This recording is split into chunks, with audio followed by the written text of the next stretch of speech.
Okay, thank you and good afternoon, ladies and gentlemen, dear friends and colleagues. I come from Tampere, Finland, where I work as a head of collection center, as he said. In this presentation, I'm going to tell you what kind of challenges we had faced in Tampere related to management of large museum collections and what kind of questions the deaccession procedures have raised among museum professionals and what have been the answers we had. First, I would like to say a few facts about our collection center and our collections so that you know what I'm talking about. The collection services of Tampere Museum is well known in museum sector in Finland for three things mainly. We have a modern and large collection center, which was taken into use for 5 years ago. We have a very large historical collections, and we have adopted an active deaccession policy. A collection center, which you see in the picture, is a central storage, which also provides working facilities for 30 museum professionals who are responsible for the care and management of the collections. Collection center is a part of the museum services of the city and will take care of all the museum collections owned or governed by the city of Tampere. The total area of collection center is 12,000 square meters, of which over 8,000 square meters are set aside as climate-controlled storages and rooms and halls. So I can assure that we have a good storage facilities there.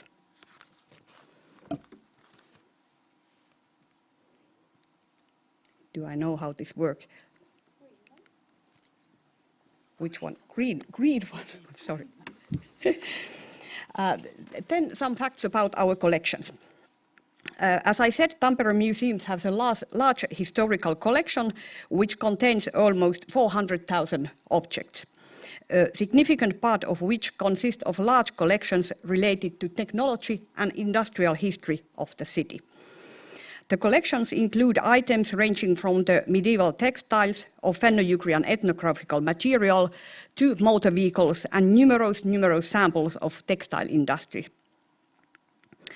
400,000 objects is a lot. That's too lot, we think, too much when comparing it to the resources we have to maintain the collections. The huge number of objects means that in Tampere we have the third largest museum collections in Finland after National Museum and Helsinki City Museum. But what are the solutions? What should we do? During the past 5 years, the philosophy of deaccessioning and the various procedures associated with it has raised a topical issue in the museum sector in Finland. The continuing growth of the collections, combined with the aging of the museum objects and constantly rising rental expenses, has increased the museum's problem with the collections. That are the facts that we have to face. So, what kind of collections? We have faced 10. I suppose you all museum professionals are familiar with these problems. Due to the different historical backgrounds of collections, at the beginning of the new millennium, there were still 15 different storage facilities used by the Tampere museums. Decentralization of the collections caused many problems. Problems with logistics, collection management, and pest control, for example. Not all the storages met the standards set for the museum storages.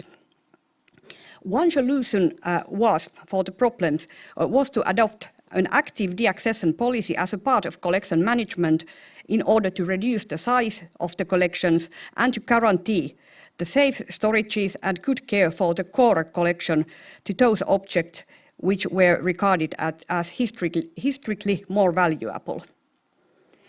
Because of the large number of the deaccessioned items during the whole inventory project, there was a need to develop different methods of disposals. Special attention was paid to improving the procedures of the deaccession policy.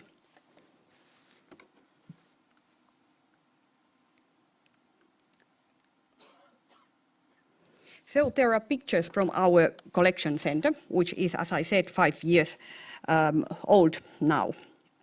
But then you can ask that did this new building collection center solve those problems I said? And of course, we have a basic problem that there is not still enough for all our large collections, most of them, but not all. We could say that the collection center solved the problem partly, but it was a relief, a good start, but of course, there were still problems. The collections are large. The whole inventory project was huge at the and at the beginning, only the objects that were badly contaminated by insects and pests were disposed of the collection when the collection left old facilities. The entire process was carried out according to the collection management policy of Tampere museums and ICOM Code of Ethics for Museums. Deaccessioning is often regarded above all destruction, which however is only one possible method of disposal. In the collection management policy of Tampere, we emphasize that deaccessioning should be understood above all as a means of collections management and care. We can sell object, donate it to the other museums, put it to the hands-on collections, etc. Deaccessioning is thus regarded as a part of the normal documented lifespan of the object. In Tampere museums, the deaccession policy has a long history. That's why we didn't face any big museum ethical obstacles when we started to actively applied deaccessioning as a means of collection policy. A system of so-called value classification has been applied to the collections since 1994, permitting deaccessioning in the manner indicated by museum ethical guidelines. By using a term deaccessioning, I mean an administrative procedure by which a museum object is removed from a museum collection, thus implying a change to its status. Transferring an object for museum educational purposes is an example of this. And now I will shortly introduce you 4 different ways of deaccessioning, and most of these cases has been introduced in electronic publication called Deaccessioning Sharing Experiences from Finland, which was published last year by the Finnish Museum Association.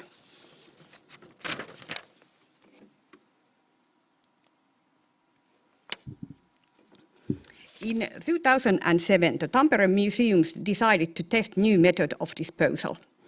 In connection with an inventory of motor vehicles, it was decided to sell 5 automobiles, 2 motorcycles and a scooter. For us, it was important to sell these objects. We wanted to continue the lifespan of these objects and serve the concept of sustainability better than having them scrapped. We knew that collectors and old cars enthusiasts would be interested in these items. But why we chose just those specific motor vehicles? We had over 80 motor vehicles in our collections. It was considered to be a large collection, perhaps too large collections. The vehicles mentioned about didn't fit the collection profile of the museum anymore, mainly because of their context. They didn't have any connection to Tampere region. In addition, the whole collection was very expensive to maintain. The whole collection had been problematic for decades, since Tampere museums had inherited the main collection from the Technical Museum of Tampere in the late 1960s. The whole deaccession process took a long time, 2 years, as museums of cultural history in Finland had not previously sold objects from their collections, and there was no model of procedure that could be followed. The procedure itself was quite complicated. At first, the vehicles were deaccessed from the museum collections. The original owners of the vehicles were then identified from the population register authorities.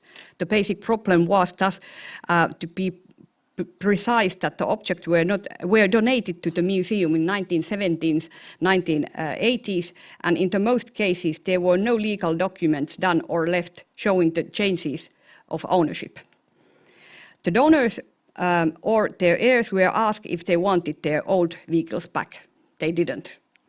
But they all agreed to the sales of the vehicles, after which an advertisement regarding the sale was posted in a magazine for vintage automobile enthusiasts. All the vehicles were sold at the price that was acceptable for the museum.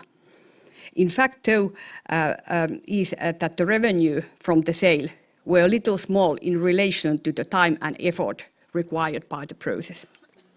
So as a conclusion, we can say that it went well. We get rid of extra motor vehicles, and the buyers were happy. The whole process was interesting and raised many questions, which I have wrote there in a PowerPoint slide. I want to also underline the importance of cooperation of museum professionals in these questions. There is more solid basis for decisions when a wide range of expertise is made to serve the accessioning assessment. And in this role, the role of conservators is crucial. So are there any other options what to do if we don't want to sell all those vehicles? There we go. Instead of being sold, the Deaccession vehicle can be restored to use. This Chrysler Windsor Deluxe from 1960s from our collections was restored for official representation purposes for the city of Tampere. But it was not cheap way at all. A restoration cost 10,000 euros. Then case number two, transferring object to another museum. Transferring object to another museum as a means of deaccessioning is ethically easy, and it is largely accepted. Tampere Museums donated its old ethnographical Sami collections to Siida, the Sami Museum in Lapland, 2 years ago. The transfer of the collection gives the Sami community better possibilities to maintain and developing their cultural heritage, we thought. This collection of some 30 artifacts were collected by an artist painter from Tampere in 1905 when he visited Sami villages. Later he sold the collection to the museum situated in Tampere, and ever since the objects have belonged to the collections of the Tampere museums. 2 Finnish museums have followed the example of Tampere museums, have donated their Sami collections to Siida as well. These transfers have got a lot of publicity in Finland. These kinds of collection transfers and donations are nowadays quite common in Finland, and they are part of the larger cooperation project among Finnish museums. During the 2010s, Museums of Cultural History in Finland have created a network for collection management collaboration, within which museums agree on nationwide divisions of tasks in collecting. Although the project is guided by the National Museum of Finland, the actual division of tasks is largely carried out by the participant museums. The related agreement with the National Board of Antiquities on collecting and documenting has been signed by over 100 professionally managed Finnish museums, which means that this is a strong network and can truly coordinate the accession in professionally run Finnish museums. The concentration of Sami object into Siida follows the principle of documentation responsibility between the museums. Transferring an object to another museum can ensure better opportunities for it to be displayed and better conditions for its preservation than before. We do have recognized some problems of these kinds of collection transfers. Are we going to donate all the best part of our collections away without getting anything back? Ask some museum professionals. Or what are the real motives of these transfers? Perhaps economic savings. What about, can we transfer object only to other professional museums? What about non-professional museums? Those are the challenges we have faced, and there is no one simple answer. Every case is unique, and we have to consider these aspects one by one. Then the third case, evaluation of art. The historical collections of the Tampere museums and Tampere art museums are located in shared collection center, which has provided many benefits. Both organizations are part of Tampere City Museum services, so cooperation is easy. In 2015, Tampere Art Museum and Historical Collections took part in a project called Shared Deaccessioning Practices of Art Museums and Historical Museums, financed by the Ministry of Education and Culture in Finland. The aim of the project was to strengthen cooperation between historical and art museums in the questions related to collection management and deaccession policies and practices. In Tampere, the project focuses on a quite unknown art collections, consisting approximately 400 paintings owned by the historical museums. Having accumulated within 100 years, this collection included pieces of fine art as well as art made by non-professionals. The aims of the shared evaluation project were to reduce the size of the art collection, separate masterpieces from the non-professional art, and to increase the accessibility of both collections. The artistic value of 80 paintings was evaluated by using the expertise of art museums professionals, which you see in the picture. The objectives set were achieved. 36 paintings were valued as fine art. Because they fit into the collection policy of art museum, their ownership was transferred to art museum. They were catalogued in the art database and placed into climate-controlled art storages. The transfer ensured better storage conditions and expert care for artworks. Within the project, 14 paintings were placed to the educational collections of historical museums, and 2 pieces of art were disposed. This whole project was regarded as an extremely important by the museum professionals, and it showed clearly that our strength is a rich cross-disciplinary cooperation in collection center.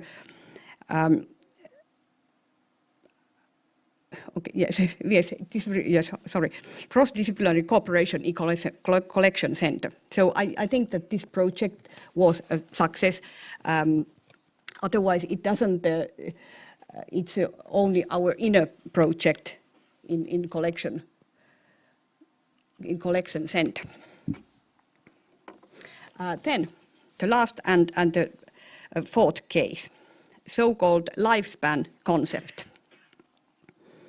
The least problematic grounds for deaccessioning in all type of collection is so-called natural disposal, the poor conditions of an object or end of its lifespan. We think, as I have stated earlier, that deaccessioning is an important tool for improving the quality of the collections, especially those collections which contains objects made of rubber materials and various plastics. Not even originally made to last, they are therefore problematic in museum collections. In Tampere museums, we have developed optimum storage conditions for rubber and plastic material, and we are carrying out high standard documentation immediately when an object is included in the collections.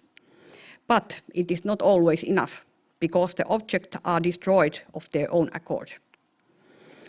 That's why we have begun to develop a so-called lifespan concept related to the rubber and plastic objects, because of the sizable collections of these materials we have.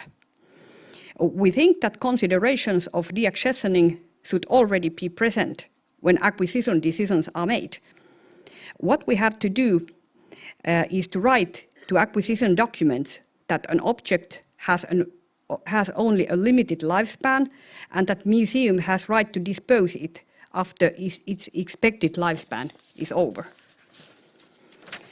It's vitally important that every time when museums make additions to their collections, we should ask what does this specific object require in terms of collection management and care, now in the future and possibly in the distant future.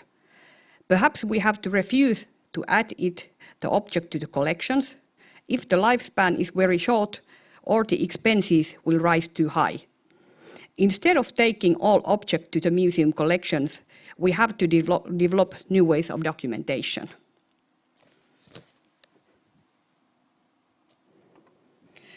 Through these 4 case studies, I have tried to show that deaccessions can be regarded as an important tool for improving the quality of collections. As a result of deaccessions, a collection will gain a more distinct profile with increased understanding of the significance and value of the remaining objects. But we have to remember, deaccession is we could say, a sword of 2 blades. It can be misused easily. Pressure from outside museums can easily lead wrong decisions. We have to be aware of that. Thank you.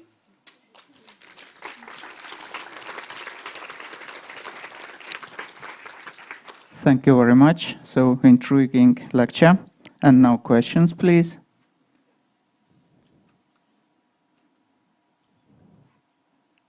I know you want a coffee. Uh-huh. Do you have any specific criteria when assessing the value?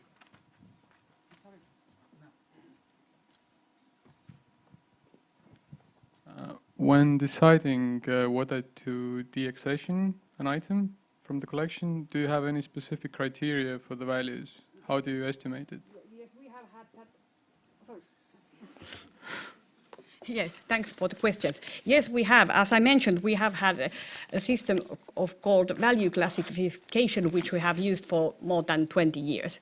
And it gives us a criteria whether the object is socially important, what kind of cost does it cost to the collection management, and these kinds of things. There are 6 different criteria, and not all of them are used every time.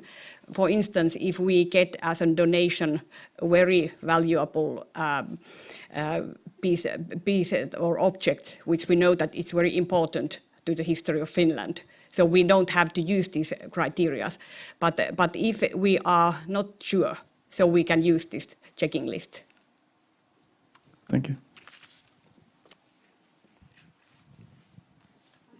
Well, another questions? Yes. I have a question. When did you start making decisions based on this lifespan method with plastic objects and so on? Yeah. Okay, we have started it already. It's because, as I said, in Tampere museums we have very large industrial collections. Tampere city is known for its industry, so there has been very much rubber and plastic industry in Tampere and nearby in the region. So we have created sample collections, and we have started to evaluate them. So, of course, we started with the old collections, but nowadays when we get a new plastic or rubber items to the collections, our conservators will check them, and they say their opinions about the material. Does this last and how long, and so on. And then we have a very massive cooperation with the art museum, who are located their collections in the same collection center. So it's very easy, because nowadays I think that we have more problems in artworks.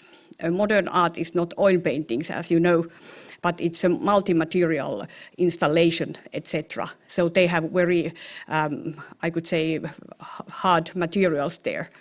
So this whole idea started from art museums. They said that something has to be done, and because we in historical museums had large collections, we helped them. So nowadays it is made so that if someone is offering an object or art museum wants to buy something, so we take this lifespan criteria there. That what about if should we use this and should we write something to the paper about it, so that if the piece of art or object is in our collections for 20 years, so we can throw it away if we have noticed that it's not the material have gone. Yeah, thank you. Questions, opinions? Yes.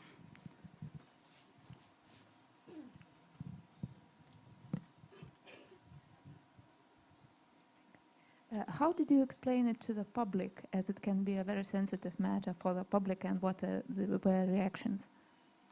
I think we have noticed that. Sorry. We have noticed that this is a hard subject, but mainly we have noticed that it's in the museum sector. We museum professionals, we think that it's a delicate matter. When we explain it to the citizens or to the donators, they said that, okay, if you don't need it, you don't need it. Just throw it away. And I think that that's the main problem is here. When we museum professionals, we are thinking we want to save everything. Of course, it's our profession. But we have, in many cases, we have noticed that, the citizens are applauding that, fine, you are selling cars. When are you selling them next time? I would like to buy. That it has not been a problem, and it has been quite a surprising reaction. But many comments are like people say that, well, I have always wondered why you have in museums so much stuff and you don't use them. That's the problem. Yeah, thank you very much. Okay, run, coffee break. Thank you. Thank you. Oh, thank you.